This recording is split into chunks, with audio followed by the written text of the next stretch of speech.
The following is a fan-made audiobook. I do not own the rights to My Hero Academia, My Hero Academia School Briefs, or any other media referenced. This video series will in no way be monetized for personal gain. Please support the official release. My Hero Academia School Briefs, Volume 2, Part 2, Bumpy Ride. Class A's bus is this way. Please line up in order. Tenya Ida, president of Class A, was in top form as he corralled his classmates towards the bus parked in one of UA's lots. Beautiful day, huh? Remarked Izuku Midoriya, adjusting his camping bag on his back. Shoto Todoroki's blasé reply was, guess so. He had nothing against Midoriya. This was just his usual energy level. Thanks a lot for teaching us and stuff, Professor Ozu, said Mina Ashido. What she said. And how about another study party come winter term finals? Added Denki Kaminari.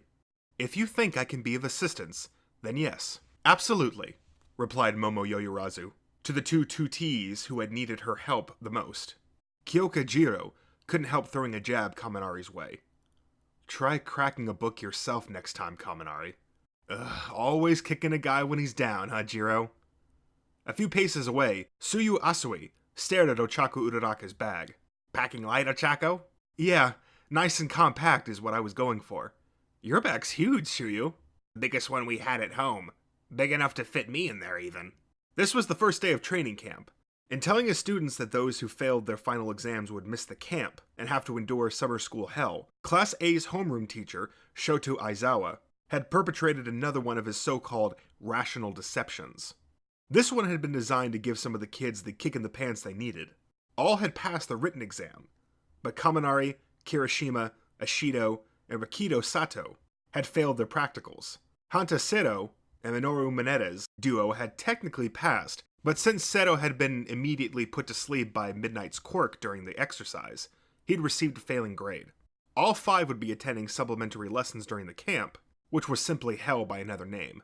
Still, the entire class was ready to attend a week of training camp. Though Uraraka and a few others lived on their own while attending UA, most still lived at home with their parents. Needless to say, the prospect of a week in the great outdoors without parents had them good and stoked. There was also the matter of Midoriya encountering the League of Villains' Tomura Shigaraki at the mall just a few days prior, which had prompted a last-minute change of location for the training camp, for security reasons. This only added to the class's desire to escape the anxieties of everyday life, and leave it all behind for a spell. Our bus is over here, hurry up! Class B's president, Itsuka Kendo, herded her classmates towards her own separate bus. This training camp was to be a joint exercise for the two first-year classes of the hero course, A and B. Though Neto Monoma, Tetsutsu, and a few other Class B students had sparked rivalries with their Class A counterparts at the sports festival, the two classes didn't interact much, so this was yet another factor throwing electricity into the air. The B must stand for Bountiful Bay Buffet, muttered Mineta as he ogled the Class B girls boarding their bus. Though he didn't actually make a move, his drool and heavy breathing alone bordered on sexual harassment. All par for the course for his embodiment of lust. Mineta, that is Class B's bus. You need to line up over there, shouted Ida, not noticing what was drawing Mineta's attention. The class president's reprimand ended the boy's momentary fantasy, and he reluctantly joined his classmates. Now then, we will sit according to our seating chart in class. Ashido groaned at Ida's demand. Do we gotta really? Why not just sit wherever? But going by the standard arrangement will make the process quicker and more efficient, no? Come on, it's not every day we get a training camp trip. Why make it extra boring on purpose? Ashido, this trip is an official school function, so I'm afraid your boredom is irrelevant to the matter. I want to sit wherever too, said Kaminari, backing up Ashido. Ida thought for a moment. Shall we take a vote to decide? Just get on the bus already, said Aizawa from behind, before anyone could respond. He had the final say, and the students of Class A rushed onto the bus without another word. Aizawa hated wasting time more than anything, a fact that his students knew all too well. It was a standard tour bus with 5 rows of 4 seats each, 2 on each side of the aisle. Want to sit with me, Ochako? Asked Tsuyu, seeing Uraraka glance around. Yeah, definitely. The class streamed onto the bus. I want a window seat. Whose bag is blocking the aisle?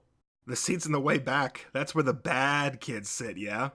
It doesn't matter where you sit. Just sit. Aizawa's gravelly voice once again brought the commotion to a swift end. The bus engine rattled to life. By the time the scenery was flying by, Aizawa's authority had all but evaporated.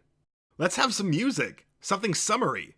Some tube songs, maybe," said Kaminari to his front row seatmate Kirishima. "No way, nothing beats Carol's End of Summer in the Summertime," said Kirishima, scrolling through his phone for tunes. But it's not the end. On the other side of the bus, also in the first row, Ashido and Toru Hagakure played a game. "Your turn. I spy a bank. I spy money in the bank." The class was as wild and carefree as a group of kindergartners on a field trip. Aizawa, sitting in the front of Hagakure, was about to blow his top when the presidential Ida stood up and shouted from his seat behind Kaminari. "Quiet down, everyone! Didn't you read the pamphlet for the excursion? Including the reminder to always respect the rules? As we are at all times ambassadors for UA?" But Ida's voice was drowned out by the din. His own seatmate, Midoriya, grabbed his shoulder gently. "That's all right, Ida. Besides, you probably shouldn't stand up while we're moving." "Ugh, how careless of me!" "Whatever," thought Aizawa, giving up on any hope of disciplining his class, and decided instead to catch 40 winks. He knew that all the chiding in the world wouldn't keep the noise from rising up again, like the immortal phoenix, and he needed to conserve his energy and sanity if he was to survive a whole week of cohabitation with these kids. Besides, this would be their last chance to get out of their systems. As Aizawa settled into his nap, Asui offered Uraraka a thin red box. "Want some Pocky, Ochako?" "Sure do. Give me some Pocky as well, we?" "Here, Tsuyu, I brought candy too." "Thanks." "Hey, I said give me some Pocky," repeated Yuga Aoyama, peeking through the seats in front of the girls. Todoroki sat to his left, behind Ashido. "Whoa, Aoyama. I didn't expect you to be a fan of Pocky," remarked Tsuyu, as she slipped the box between the seats, allowing Aoyama to grab one of the chocolate-covered sticks. "Merci," said the boy, flipping his hair for no apparent reason. "I was up late last night packing and overslept. No time for breakfast, you see, so this Pocky will have to suffice." "Suffice? Kinda rude to the Pocky, don't you think?" said Uraraka. "It's the ultimate harmony between pretzel and chocolate." The frugal Uraraka was keenly aware of the value of things, hence her impassioned defense of such a luxury item. The candy she shared with Asui had been part of a care package from her parents.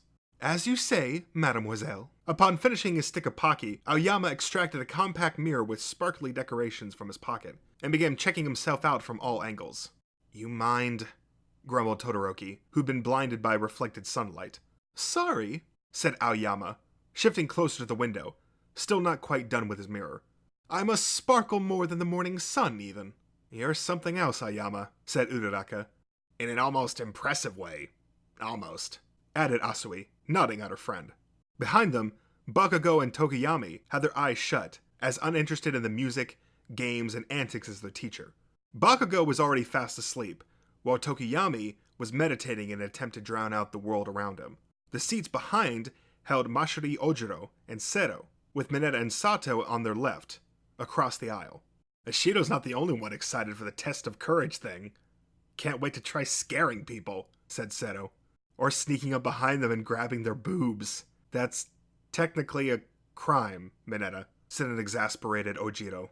Next to Mineta, Sato unfolded a delicate paper package. "Want some marshmallows, guys? I've got vanilla, chocolate, and strawberry." "Only if marshmallows is code for boobs," quipped Mineta, who only ever had one thing on the brain. In front of them sat Class A's Tactum Tusum, Mezzo Shoji, and Koji Koda. Shoji broke the silence. "Koda? Yes? Want the window seat?" "No, I'm okay here, actually." "Right. Sure." Their entire row, the one with Bakugo and Tokiyami, fell back into silence. "Momoyao, want to listen? I've been hooked on this band that does arrangements of classical stuff," said Juro in the next row up. "My, that sounds fascinating." "We can listen together then," said Juro, handing Yaoyorozu one of her earbuds. "What's up, Tsuyu?" Asui had poked her head above the seat to scan the rest of the bus. "Nothing. We've been driving for a while is all," she said before sitting back next to Uraraka. "Yeah, I hear you. Kind of exciting, though, going on a trip with everyone. I swore I'd keep awake and chat the whole time, but now I'm getting sleepy." "Where'd you go for your big field trip in middle school, Chaco?" "Tokyo. It was great living the dream for a few days. How about you, Tsuyu?" "Hokkaido of all places." "Ooh, nice. I hear they've got good crab up there." The crab was tasty, but ribbit, said Asui, a froggy chuckle escaping her lips. Hmm? So good you're laughing just remembering it? Nah, I had this friend named Habuko, you see, and she couldn't stand the cold. Worse than me, even. She was as excited as anyone for the trip, but the closer we got to Hokkaido, the drowsier she got. Yikes. Nothing you can do about the climate, I guess. But she still wanted to enjoy herself. So we came up with a way to keep her awake. Yeah? She just needed to keep warm, right? So we borrowed a bunch of clothes from our classmates for her to wear. And did the strategy work? Yes, but by the end, she was practically a snowman with all the puffy layers. She never looked cuter. Sounds like you made some good memories. Uh-huh, said Asui with a grin, just before a reflected beam of light shot into her eyes from between the seats in front of her. Too bright, Aoyama. Oui. But this wasn't the typical enthusiastic we they'd come to expect from the boy. Uraraka and Asui glanced at each other before peeking through the seats. You okay, Aoyama? A pale Aoyama was draped against the wall of the bus, head resting on the windowsill, one limp hand clutching his compact mirror. What's the matter? Said Uraraka. Todoroki had been listening to Midoriya and Ida's conversation, but at this, he turned and noticed the state of his seatmate. Something wrong? Asked Todoroki. Midoriya and Ida also glanced over. Probably motion sickness from staring into that mirror all the time, proposed Asui. But Aoyama took a deep breath and fired back. My beautiful visage could never make anyone sick. Least of all, moi. With his whole body trembling violently, he managed a weak wink. We applaud your brave face, but you really need to take it easy, said Asui, not beating around the bush. Non. I will be just fine. Sensing what might be coming, Uraraka yelled, Anyone got a barf bag?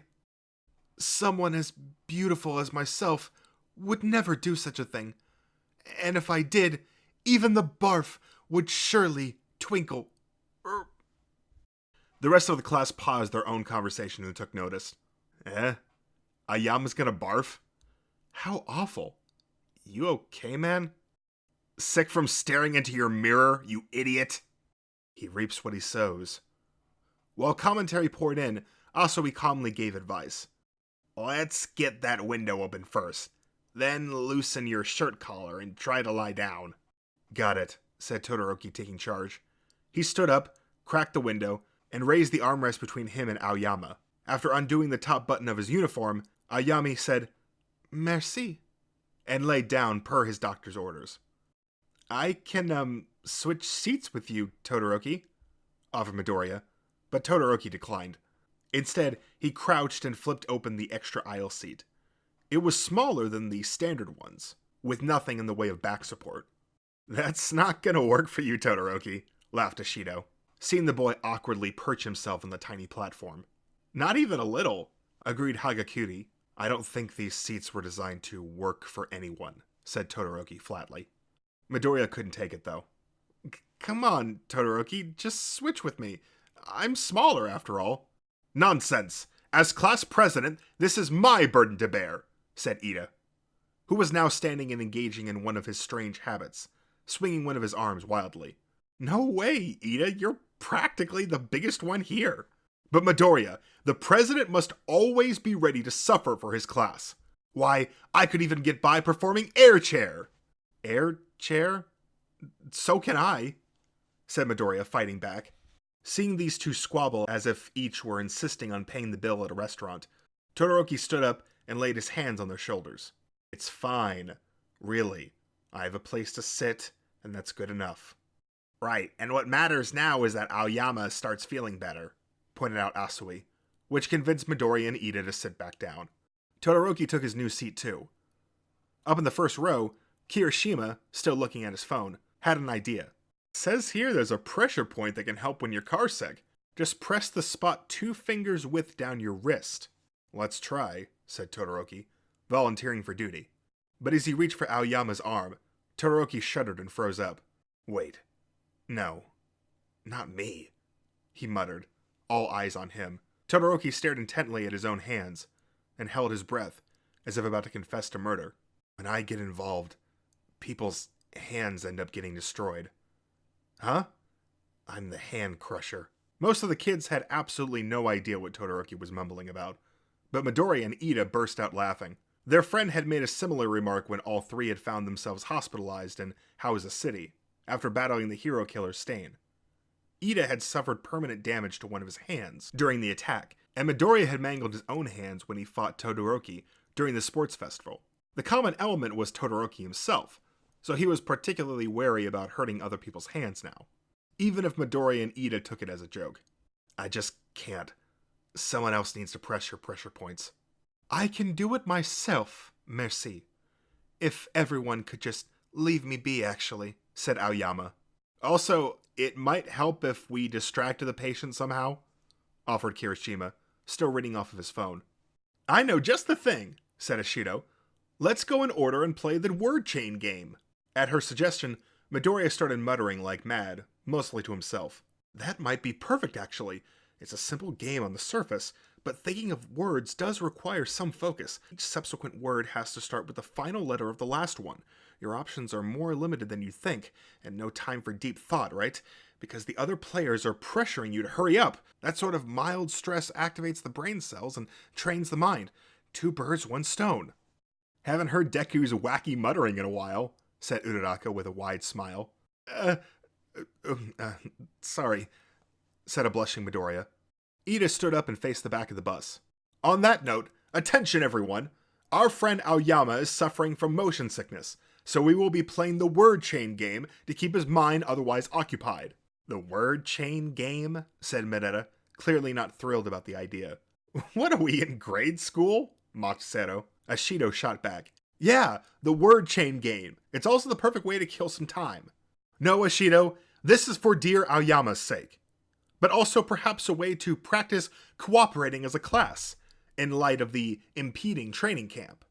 Ida's insistence got the rest of the class on board. All in agreement? Very well. To give our ailing Aoyama time to think, let's begin from this side of the bus. With Kaminari, then Kirishima, myself, Midoriya, and so on. Okay, said Ashido. What's our starting word? How about training camp? So Kaminari's got to start with a P, proposed Hagakuri. Kaminari thought hard for a moment. Perturb, as in what Mama Yao's cookies did to my stomach. My turn, said Kirishima. B. Let's see. Bulletproof. Footwork. An obvious choice for me, said Ida. Midoriya was up. Oh, Kamui Woods. Names are allowed, right? You sure do love your heroes, quipped Todoroki. That would make my letter S, I suppose. Well, I do enjoy reading and studying. So how about scholar? Said Yaoyorozu, with a reassured nod. Next to her, Jiro furrowed her brow. How about reggae? What's so funny, Jiro? Asked Yaoyorozu, just thinking how, when Kaminari goes into dummy mode, his favorite music genre is probably reggae. You never miss a chance to take a shot at me, huh? Grumbled Kaminari, peeking over his seat at the laughing Jiro. Further back, Shoji spoke. My turn. Extremity, then. Fitting as Shoji's quirk was dupla arms, it was now the animal-loving Koda's turn. Why, yaks? Like the animal? Not what Aoyama's about to do, said Sato. Let me see. So I got S. Spoom. What the heck is that? Asked Mineta, unfamiliar with Sato's chosen word. A dessert. Kind of like sorbet, but lighter, and served in a glass. Usually made with fruit juice or even fruity alcohol. On the other side of the bus, Tokiyamu muttered, apples, though nobody heard him. Fine, my turn, said Mineta. You gave me M, so... misandry. For all those man-hating women out there. Mineta started gnawing on his nails, prompting his seatmate Sato to ask, Seriously, man, what did Mount Lady do to you during that internship? I might just tell you, but only if you're ready to never trust females again. You know what? Never mind. Anyway, I've got Y then. Yuka. Yuka? Asked a dumbfounded Ojiro, who was up next. Never heard of yucca? It's a tropical tuber, kind of like a potato. Real healthy though, with manganese and vitamin C, which boosts the immune system. Keeps your heart pumping, and even prevents wrinkles, explained Seto, clearly in his element. At the mention of wrinkle prevention, Hagakure yelped, "Ooh, I'd better eat some yucca then." Her quirk made her completely invisible, but the girl was still, for some reason, obsessed with skincare. "You sure know a lot about it," said Ojiro. "What can I say?" added Seto. "I'm all about healthy foods. Almost seems unfair using a word nobody's heard of." Word chain game is a battle of wits, and I've come well armed, bragged Seto. Ojiro narrowed his eyes at the cackling Sero and started to think of his own word. Ant. "Come on, that's so ordinary. Boring even," said Seto, feeling let down by Ojiro's choice. "What's wrong with being ordinary?" mumbled Ojiro, with an expression of pure angst. From the next seat up, Tokiyami gave the two boys a silent stare. "Your turn, Tokiyami," urged Ida, since Tokiyami was staying silent. "Your letter is T, Tokiyami," said Asui, peeking back between the seats. "Twilight," said Tokiyami, but only because the others wouldn't leave him alone until he played along. Uraraka was impressed at any rate. "Ooh, perfect word for you. Next is Bakugo. Wait, is he sleeping?" Bakugo was indeed dead to the world, so Seto reached around and jostled him. "That takes guts," muttered Midoriya from his seat up front, obviously impressed with Seto's bravery. "Ugh!" Bakugo's eyes popped open. "Your turn, man. We're playing the word chain game. And your letter is T, Bakugo. Got that? T." All eyes were on Bakugo, and his own eyes narrowed dangerously. "Huh? Word chain?" "Yes, you got T," repeated an unafraid Uraraka. "She's got guts too," repeated Midoriya, drawing Bakugo's attention. Whether it was the sight of Midoriya's face that did it or not, Bakugo's blood pressure spiked. "Trying to rope me into your stupid game for babies? Buzz off!" "Not exactly a word, but good enough. So my letter is F," said an unshaken Asui. "Wait, what? That wasn't me joining in! Don't make me part of this!" But Bakugo was now part of this, and the class moved on. "I think I know what your F word is going to be, Asui," said Uraraka. "You're expecting frog?" "Just to mix things up, I'll go with flag." "That still leaves me with G." "Okay, Gouda! It's not mochi, but cheese isn't all bad," declared Uraraka. Asui peeked over at Aoyama and said, "It's your turn, and your letter is..." Aoyama was as pale and limp as ever. "Still not feeling well, huh? Why don't you take your turn, Todoroki?" suggested Asui. Todoroki fell into deep thought, scowling, unaware of all the eyes on him. Then, in a flash, he raised his head. "Hypothermia." "But Gouda ends with A, not H, Todoroki. That means the game's over," said Midoriya. "Aw, I didn't get to go," said Ashido from the next seat up, clearly annoyed. "Oh, sorry," was Todoroki's rather unconcerned apology. "Why don't we restart the game, beginning with A?"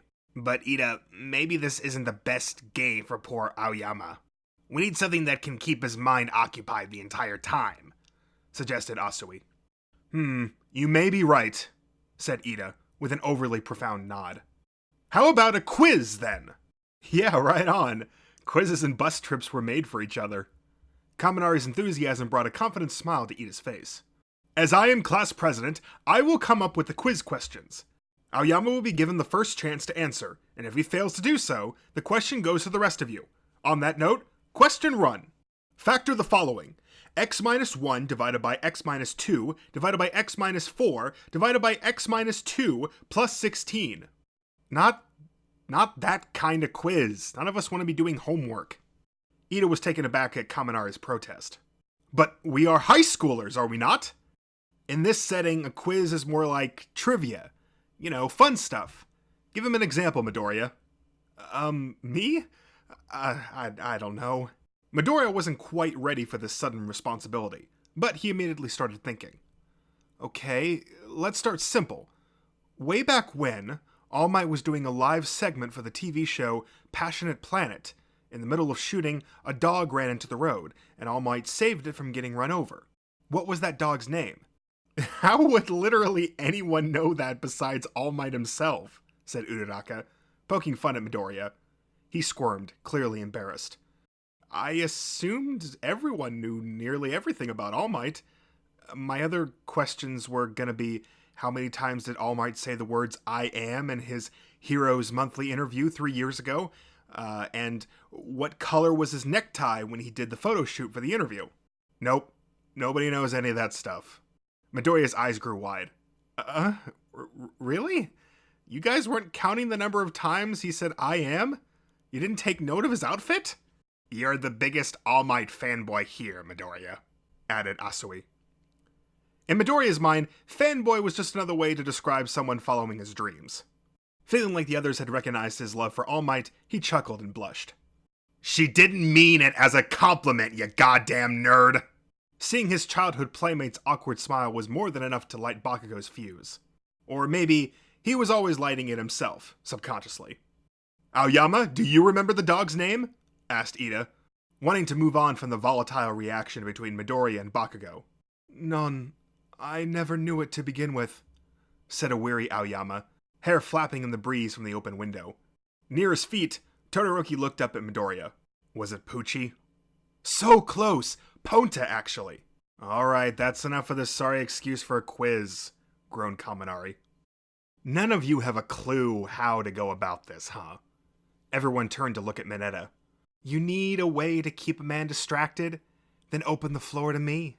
Better not be some pervy story, said Jiro with a scowl. Yaoyorozu backed her up. Yes, nothing vulgar, please. All I'm talking about is a way for a guy to keep his mind off things. Sure, except your mind and mouth have taken up permanent residence in the gutter. Yeah, that's right. Mineta's expression showed his utter contempt for the girls shouting him down. Meanwhile, Ida stood up and turned toward Mineta, hoping to cut the confrontation short. Listen to reason, Mineta. We're inside a bus, so I'll ask you not to force others to listen to those stories of yours. Please, President. I'm a man who knows his audience. There's a time and a place for everything, right? And what? Is this suddenly a dictatorship? Of course not. I have the utmost respect for everyone's views and opinions. Then it's not really fair for you to cut me off before I've even started, right? I suppose not. Very well, let's hear what you have to say. Always striving to be fair and just, Ida had been cowed by Mineta's sophistry, triggering another round of outcries from the girls. Most of the boys were silent, with a few secretly looking forward to whatever was coming. There was this video rental place, and they just stopped me from peeking at the R-rated corner for what was the 100th time. Mineta wore a queer expression as he started his story, and Seto couldn't believe his ears. You've been like this since elementary school? A perv right out of the womb, cried Ishido from the front row. Mineta snorted and retorted, Ha! You call that perverted? I'm just getting started. Anyhow, I was walking home from the video store, and near the riverbank in my neighborhood, a piece of paper flew past my feet. White, standard size. It wasn't from a dirty mag, so I was gonna just keep on walking. But something told me to check, just in case. So I picked it up and turned it over, and the back was covered in all this writing. Couldn't read most of the kanji since I was so little, right? Still, I could sense it was something special. How? What'd you sense exactly? Asked Mineta's seatmate Sato. What can I say? The piece of paper was just oozing with passion.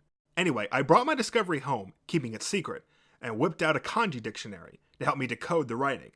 Debase, slobber, impurity. Turned out to be a page from a novel about a young widow who starts selling her body to pay back her dead husband's debts. Not exactly proper reading material for a little kid, said Ojiro with a pained look. Mineta snorted again. Don't be dumb. The gates of literature are open to people of all ages, no? Yeah, but that definitely sounds like erotica, said Jiro, not hiding her disdain for her classmate. Another snort from Mineta. I prefer to call it an amorous novel. Listen, porn and steamy lit are as different as can be. Like sun and moon. An electric range and a roaring bonfire. If porn is your basic Turkish bath, then fine literature like this is a hot spring retreat in the mountains.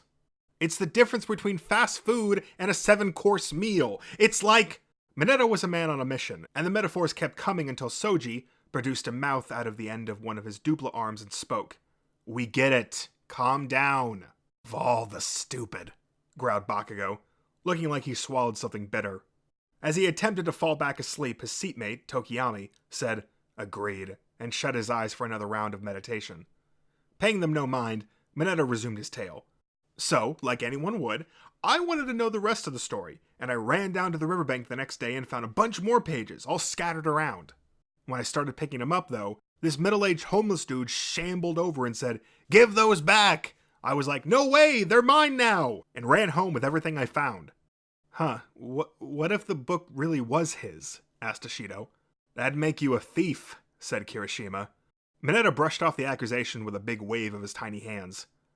"Just keep listening. I get home, get out the dictionary again, and keep reading. The sexy young widow discovers her hidden talent for pole dancing and quickly rises to the top of her field. Along the way, she has a fling with a waiter, gets into catfights with her fellow dancers, and agrees to be the club owner's mistress. Until that relationship blossoms into true love." Huh. Didn't expect that. I like where this is going, actually. The girls had been reluctantly half listening, but their ears pricked up at true love, since they were at just the right age to go gaga over romance. Even more than over sweets. Mineta surveyed his audience hauntingly, knowing they were good and hooked. So then the club owner wants to help the widow escape her sordid life, right? But the waiter goes crazy with jealousy and rats them out to the manager, who, blam, shoots the club owner dead. The boss makes the widow his mistress, and she gives in to lust as a way to forget the death of her true love. "I know the feeling. When times are tough, you gotta cling to whatever you can," said Hagakure, nodding wildly. "I'll never forgive that darn waiter," said Uraraka, with all the subdued fury of a wronged protagonist in a kung fu film. "Hang on, the boss of what, exactly?" asked Kaminari. As their affair gets hotter and hotter, the boss actually starts to fall for the widow. Yes, true love blossoms in his heart. Mineta puts extra feeling into the retelling, making Jiro cock an eyebrow. What's all this about blossoming love? "No, I totally get it. Men are pure souls too, deep down," shouted Kirishima, raising a single clenched fist. Mineta went on. "But she doesn't understand this change that's come over the boss. She thinks he's just gotten sick of her. So she starts seducing every man she lays eyes on, tells them to do whatever they want to her, as a way of punishing herself." "No, don't do it, girl! Have some self-respect!" cried Kaminari, finding it painful to imagine the widow's further descent into debauchery. "But then, someone unexpected shows up to lend the widow a hand," continued Mineta with gravitas. Most of the bus was turned toward him by this point, listening with rapt attention. "Yeah? Go on, who was it?" But their expectations were betrayed to the last. "Well, I ran out of pages right around there." I gotta know what happens to the poor widow!" blurted out Kirishima, in spite of himself. The audience was handing on Mineta's every word now, and his smug smile only made them more curious. "So I went back to the riverbank to find more pages. Searched till my eyes were aching, but no dice. Since it had already been a few days, I found the first part of the story. The homeless dude was there, though, and he handed me a single page. 'Looking for this, are you?' he asked. It was more of the book, and it turned out this guy was actually the author." "No frickin' way," said Kaminari, practically leaping from his seat in the shocking twist. The homeless guy had always wanted to write erotica for a living, but he had only ever done it as a hobby, since he didn't have the courage to go public. One day, though, he came out and told his family he was going to become that sort of author. They were totally against the idea. Unable to stand their lack of support, the man left home and started living by the riverbank. That was about a week before I happened to walk by. "Walking out on family is hardly the mature thing to do," said Yajirozu. "One must face reality before their dreams can come true." "Come on, don't be so harsh," said Mineta. "When his family stood in the way of his dreams, the guy lost all his confidence. He basically gave up on everything, threw down the book he'd been working on. Which was when the winds of fate blew the pages and sent one flying right to my feet. I told the guy all this and explained how this book was so fascinating, that I'd looked up all the kanji in the dictionary just to read it. And there we go, pervy, like I said," quipped Jiro. Mineta ignored her. "The dude started crying tears of joy, hearing how excited I was about the story. So don't you dare give up on your dreams," I told him, and he called me a little knucklehead. In the end, I asked him to keep writing stories because I'd promised to read all of them and love every word. I also asked him to add more detailed descriptions of the boobs, if possible. Knucklehead? He wasn't wrong there, said Seto. Mineta ignored that jab too. He swore he'd keep trying, shook my hand, and then we parted ways. Must have gotten his mojo back, since about a year later, he made his big debut as an up-and-coming erotica author. Wow, how about that? One of his books is about to get turned into a direct-to-video movie even. Man, I can't wait till I'm old enough to check out the R-rated section of the video store. Upon hearing that the man achieved his dream, the whole bus was left feeling somewhat warm and fuzzy. But Kirishima was puzzled. This whole story wasn't actually that pervy. True, almost something wholesome about it, in a weird way, agreed Midoriya. Some of the other boys made odd faces, like the story had given them indigestion. Hang on, said Hagakure. How'd the book about the widow end? Mineta's face filled with animalistic lust, his eyes bloodshot, and his mouth curling into a disgusting sneer. You really want to know? Then drop by my place. I'll show you my signed copy, if you know what I mean. Ugh, you're the worst. Another round of boos from the girls, but Mineta, wearing the same provocative sneer, accepted it all as a badge of honor. He lifted his soda to his lips and drained the whole thing, like a celebratory toast to himself after a hard-won victory. How are you feeling, Aoyama? Asked Asui, checking in on her patient. Worse than ever, I'm afraid. Mineta's story hadn't distracted him from his woes at all, but Asui, nevertheless, decided to take a similar approach. How about a story from me, then? This one had my little brother on the edge of his seat. Ooh, let's hear it, Tsuyu, said Kirishima. His curiosity piqued. Asui nodded, paused, and began. This happened when I was young. It was my first trip to stay with a cousin in the countryside. My big sister, 2 years older than me, took me out to play. We splashed in the shallow brook, hunted for cicadas, and played hide-and-seek in the sunflower fields. Sounds amazing, said Uraraka, beaming as the description conjured an idyllic, pastoral tableau in her mind. The rest of the bus seemed to breathe a sigh of relief, too, since Asui's story was already sounding more pleasant than Mineta's. At some point, another girl about my age came by, and asked if I wanted to play with her. The more the merrier, I thought, happy to have a new friend. My sister remembered something she had to do, though, and headed back to the house without me. Wow, she just left you there, Tsuyu? The house wasn't far, and my new friend and I wanted to keep playing. She seemed to have all the energy in the world, and before we knew it, it was sunset. I told her I had to go back, but she wouldn't have it. Kids can go on playing forever, if you let them, remarked Kirishima, nodding, but a stern look came over Ida. Wouldn't your late return cause your family members to worry? Of course, which is why I told her we could play again the next day, but that only made her cry, so I agreed to stay out a little longer. She was so thrilled, and she decided to bring me to her secret spot, a place filled with fireflies, apparently. Fireflies. So magical, cooed Hagakure, spellbound. This caught Aoyama's attention. I shine brighter than any common firefly, said the boy, still trembling like a newborn fawn. Oh, Aoyama speaks, said Ashido, glancing at the seat behind her. Any reference to things that shone, glittered, or sparkled was sure to get a rise out of Aoyama, so Asui's story was already more interesting to him than Mineta's. Asui waited until the chatter subsided and then went on. She took my hand and led me up the mountain, along this little winding path, and through a small red torii gate. It was getting dark by that point, but I had my new friend, so I wasn't scared. After a while, we arrived at our secret spot, and as promised, there was wave after wave of fireflies dancing through the night. Almost like a rain shower of pure light. Sounds amazing. The kids could picture the verdant mountainside, covered in ghostly orbs of light, each its own little moon, condensed to a point, flickering in and out of existence. An illuminated dance so enchanting, one might forget to blink while gazing in awe. The listeners imagined the scene, with their own imaginative touches, captivated by the story. Even Aoyama, still trembling, spoke up. I, too, am like a shower of light. Asui surveyed her audience, and took a deep breath before continuing. I honestly don't know how long we stood there, taking in the beauty. In any case, when I heard my cousin calling me, the two of us ran back down the mountain. I thanked my friend for showing me her secret, and laughing, she said, "Make sure it stays secret." It was ours, and ours alone. Before long, we made it down to my cousin, and my sister was also there, crying her eyes out.